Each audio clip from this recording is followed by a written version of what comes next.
but I do respect the fact that he stood on a platform which he is now delivering. He is going to go down in history as being roundly condemned for being the only politician to deliver on his promises.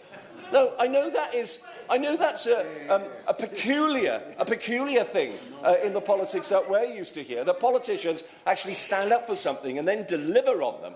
But the fact is, he is.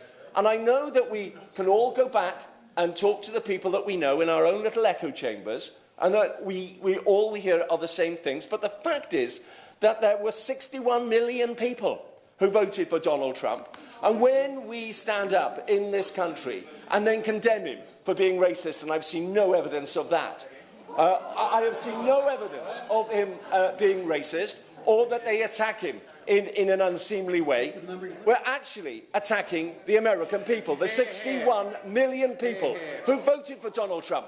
If they wanted more of the same, or the usual stuff, well, that was on the ballot paper. But they decided, by the majority of states on the Electoral College, as it works, that they wanted Donald Trump. Of course I'll give away. I'm very grateful. My honourable friend keeps talking about the 61 million people who voted for, or 62 million, 63 million. Any others? But what they forget is that, of course, Hillary Clinton got nearly 66 million. I absolutely agree. She piled the votes up in the Liberal California and the Liberal New Yorks in the East Coast. She piled them up. But that's not how the system works. And my honourable friend, my right honourable friend, is an expert in American politics. He knows how it works. And the fact is that's part of the checks and balances. He knew, Donald Trump knew how it worked, and it was the people in the middle of America who felt left behind, who felt what they call the deplorables they were referred to. Well, it was the deplorables who were the ones who have felt left behind by administration after administration, irrespective of the colour, and they decided to put Donald Trump in.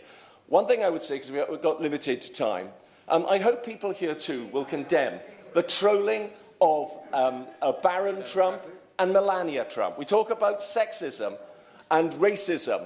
The racism that Melania Trump has had to put up with since Donald Trump became president is appalling.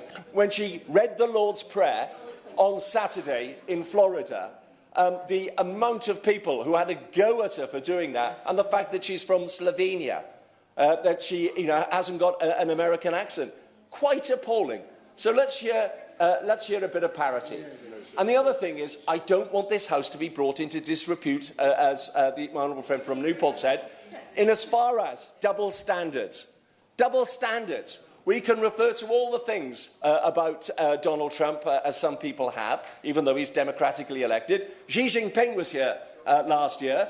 Where were the demonstrations then? How many votes did Xi Jinping get? How many votes? We had a state visit from a Chinese leader 10 years after Tiananmen Square. And there have been a lot of other state visits into this country over the years.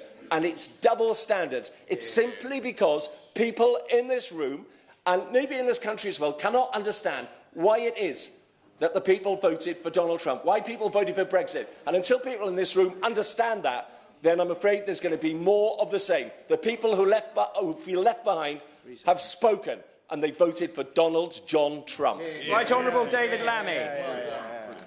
David Lammy.